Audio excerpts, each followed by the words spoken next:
Good morning, everyone, or afternoon, whenever you're watching this video, and it is 2022. So we are going to talk about what I think may be your only goal this year.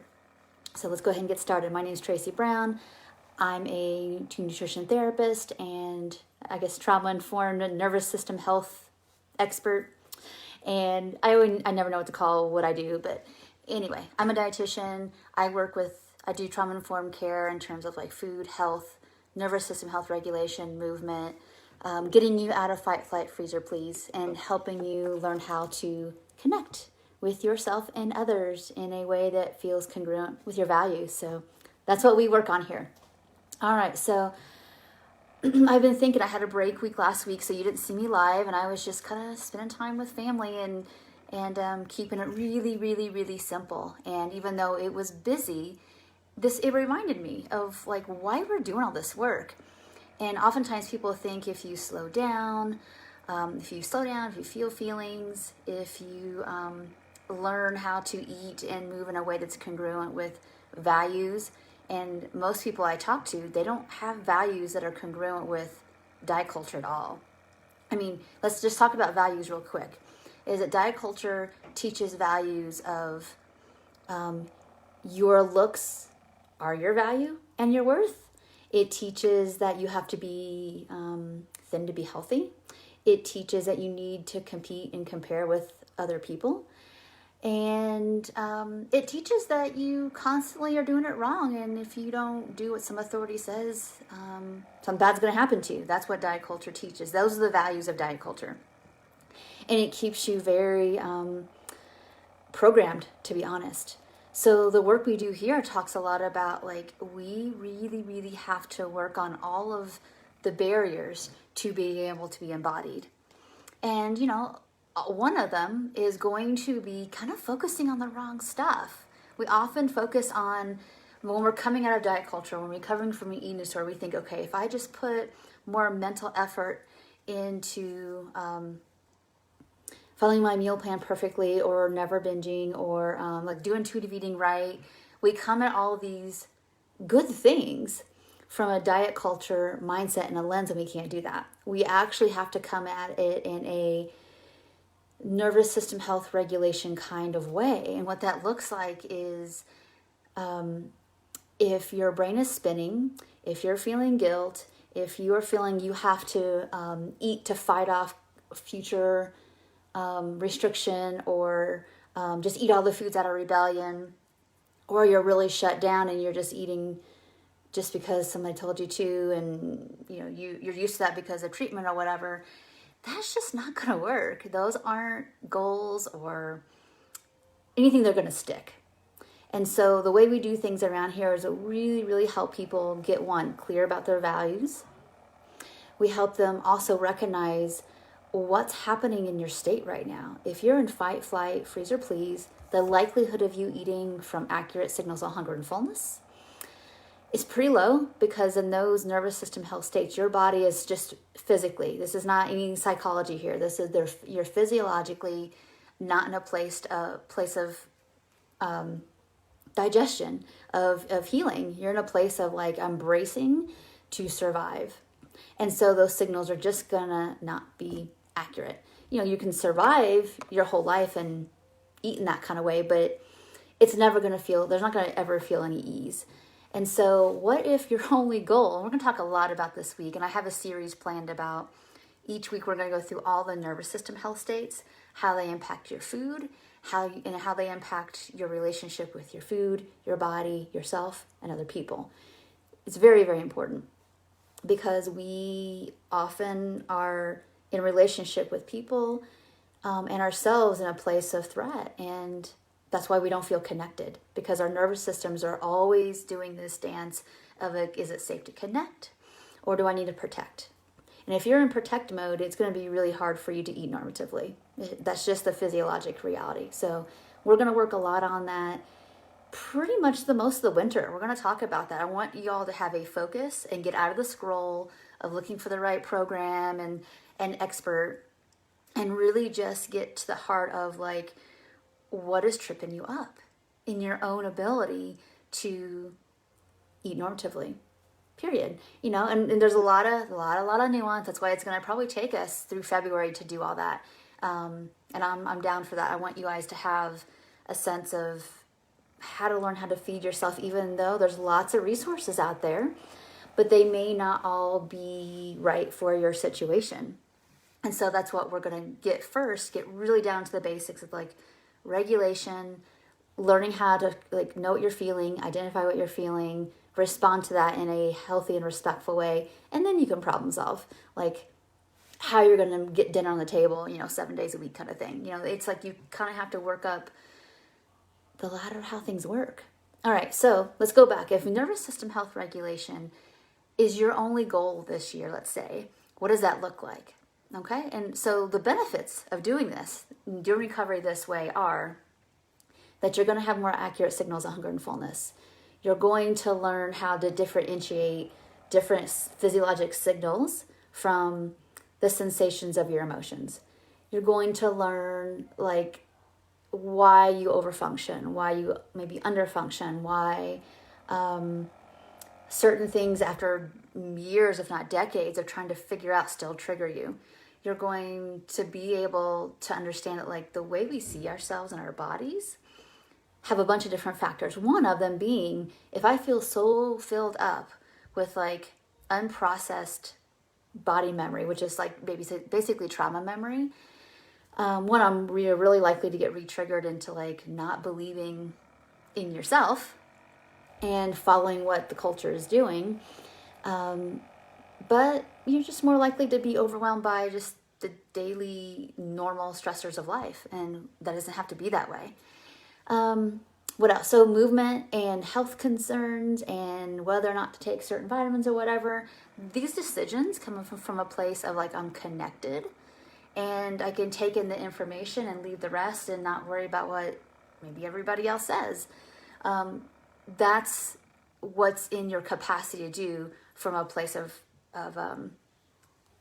regulation. And so we're going to do this work so we can understand what is getting my system activated to where I can't eat and digest normatively. That's the goal of this work.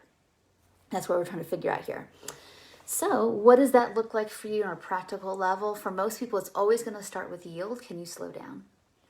Are you willing to slow down, let some things go, let some people go that drain your energy, that you do and engage in out of guilt? It's going to look like, you're going to want to like, maybe for some people, it's like, I want to recover, but I also want to lose weight.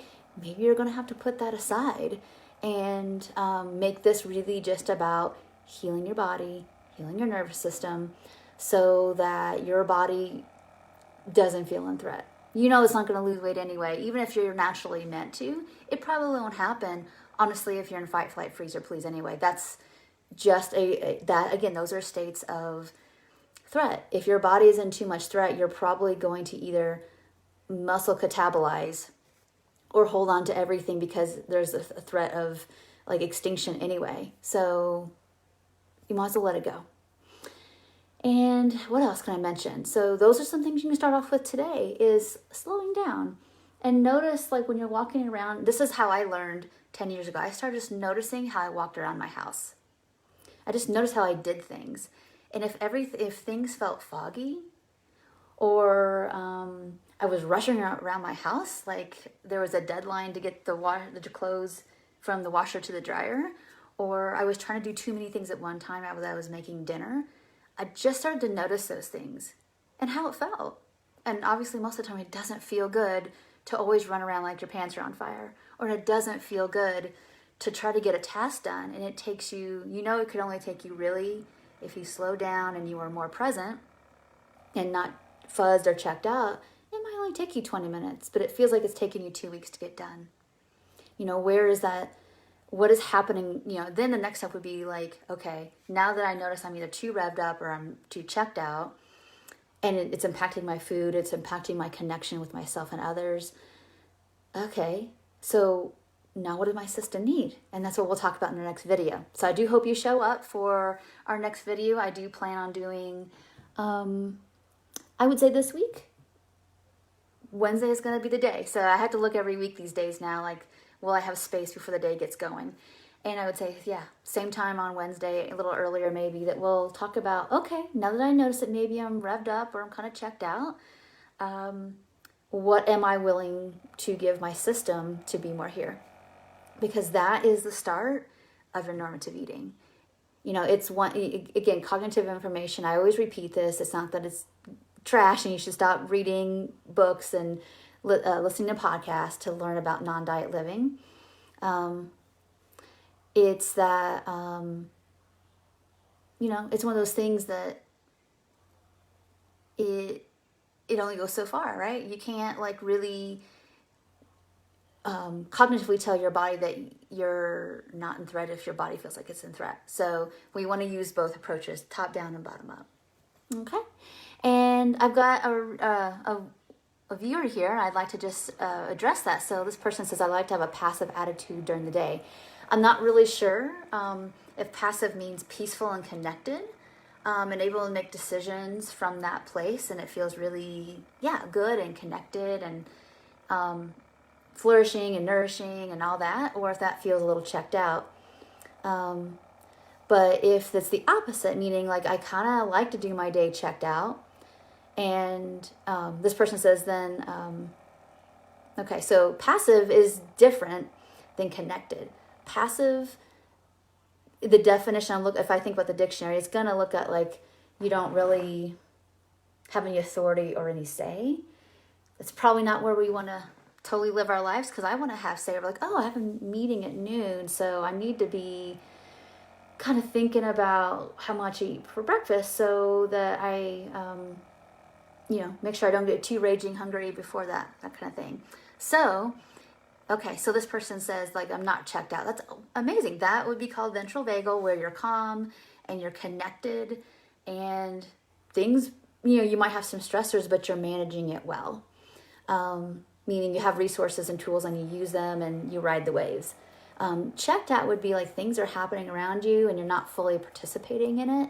And because maybe what's happening either inside you or around you is feeling a threat. So you check out and the day happened, but you weren't really fully in it. So yeah, it's a place of protection for sure, but it's not a place of like, wow, I'm really living life here. So, but it works when you need it. But yeah, if we're in a place of connection and all that, then eating from a place of nourishing should be pretty good. If you've got health concerns, we're able to think it through without being obsessive and dogmatic about things. And you can take or leave things from food. You can eat enough and let it go. That's where we would be in that place with our food as well. So we're going to talk a lot more detail about the specifics of fight, flight, freeze, or please and how it impacts your food. And that may be why you're stuck. That's totally possible. But we'll be talking about that through this winter. That's going to be our goal, is to get through all the nervous system states, how it impacts food, movement, health, and, basically what are some first steps to do it. A lot of this it can be done with your own nervous system health regulation, and a lot of it has to be done co-regulation. There's just some parts of the journey that we need to have eye contact with from a safe other. We need to have practice with, and we'll talk about why and the specifics of all that, throughout January, February. So thank you so much for watching. I'm glad so many people showed up. Thank you so much. Welcome everyone to 2022. And I do, hope and pray it is a smoother one for all of us, right? We'll see what happens. But if not, that's why we're doing this nervous system health regulation work. It's like we don't know what's going to happen in this world sometimes, but that's why we grow our capacity so we can show up our resources and stay connected. So thank you all so very much. I will see you Wednesday in the next video. Bye for now.